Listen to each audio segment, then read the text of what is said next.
What up, YouTube? It's your boy Gab Dinero,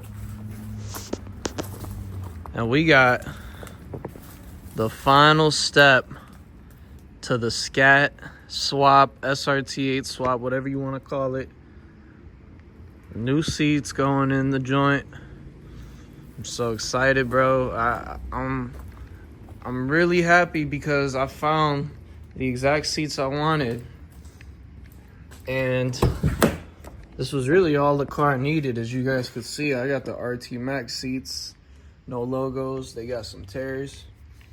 I'm thinking I'm gonna throw them in that for now, at least.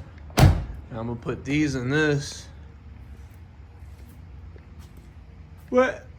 It's a little late. Kind of tired, but we gonna get to it. So let's do it. Now, normally these, you can see on that side, have a black piece that bolts on, but I didn't bolt mine on because this one was snapped, so these pull right out, but that one has it. I don't think I bolted it on. So I'll show you guys what bolt size you would use. I think it's all the same. I put these somewhere they don't get dirty. Also, disconnect your battery when you're changing your seats, because if you wire something wrong, if they're not plug and play, these aren't going to be plug and play for me. I gotta run the wiring into the harness. You're going to want to unplug your battery. Okay, you can see this one's here, and then for the seats themselves, there's some bolts down there. But let's see, I think that's a 10. All right, so the side bolts for the small pieces are 10 mil.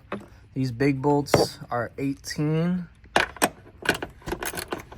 already cranked this one loose.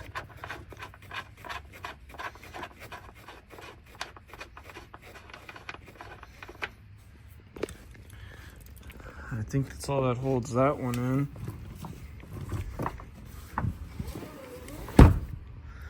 I think we have to pull these bottom ones before we pull the top, so let me do that.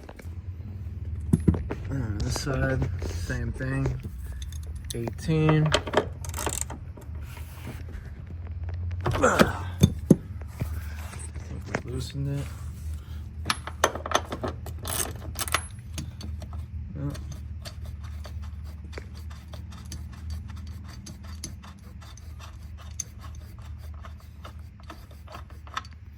And then there's one there. Now after we get these bolts off, we're gonna take the bottom seat out.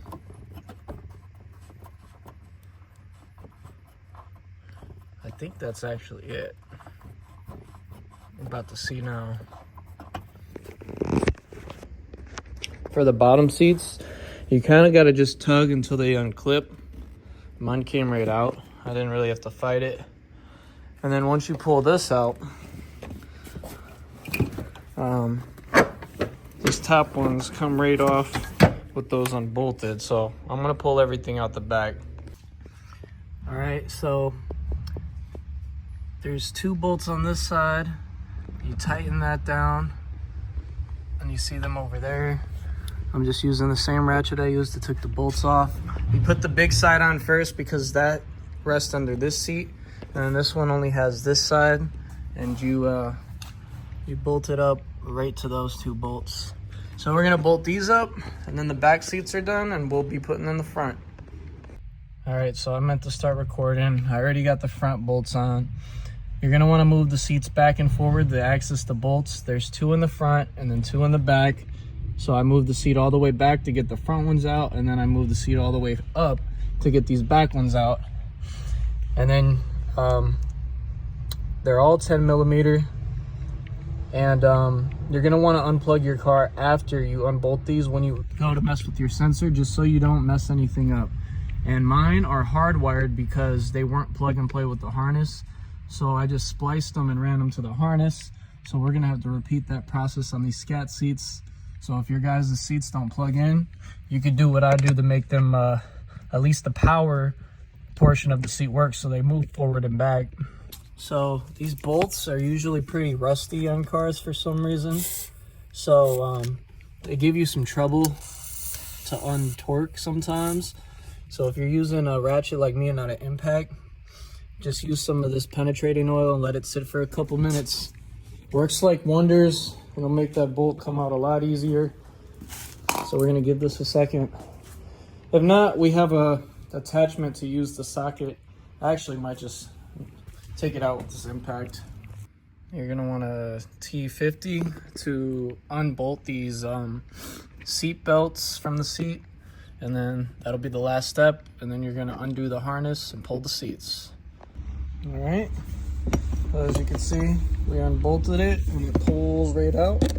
So now this seat freely moves and we're gonna unbolt the other one. All right, so we got the driver's seat in, and this is how we're running the wiring. I'm sorry if I confuse you guys because I'm kind of a newbie to this myself.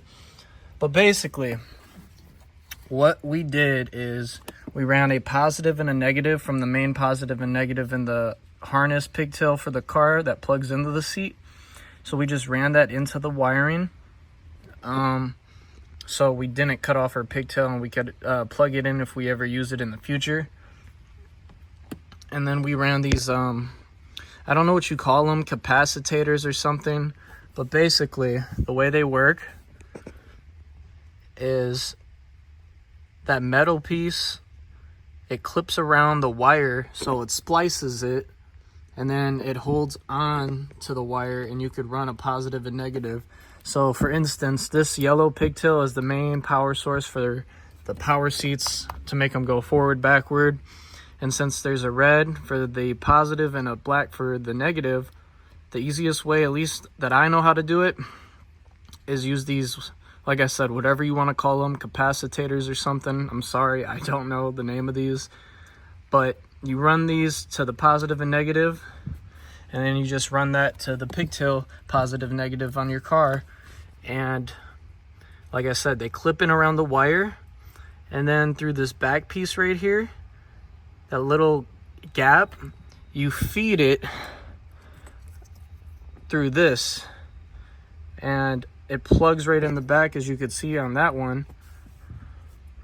Can't really do it with one hand, but basically it clips around the wire and then plugs into this, and the metal ground is touching in there, so it runs the power from the car to the seat pigtail. So I'm sorry again if this confuses you guys. I also don't know how to make the heated seats work. I'm sure there's a good way. I'll eventually figure it out.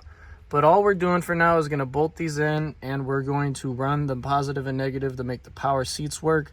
So what we're going to do now, we have the negative one connected. We're going to connect this positive one and then test it before we bolt it in and make sure that everything's good to go. And then I'll get back with you guys when this is connected.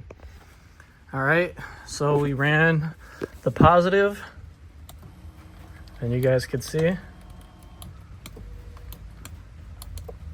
they work.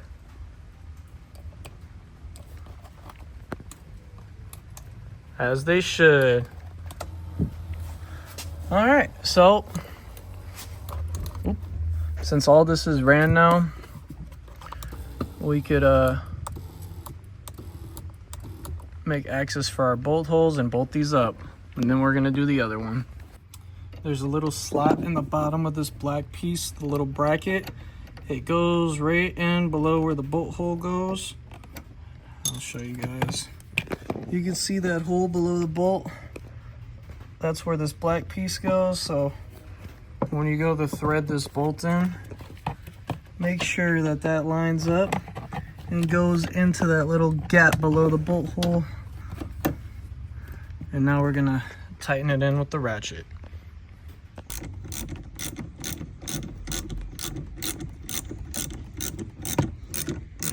And you can see the bolt threading in, and keep on tightening that till it's flush.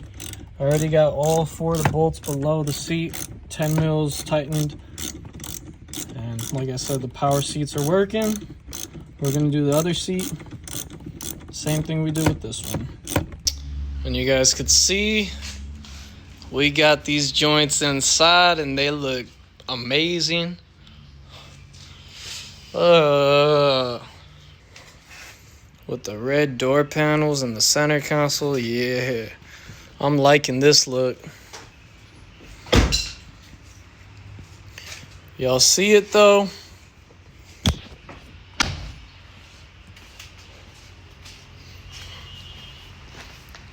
Got my cold water on the windshield, don't mind that. Like, yeah,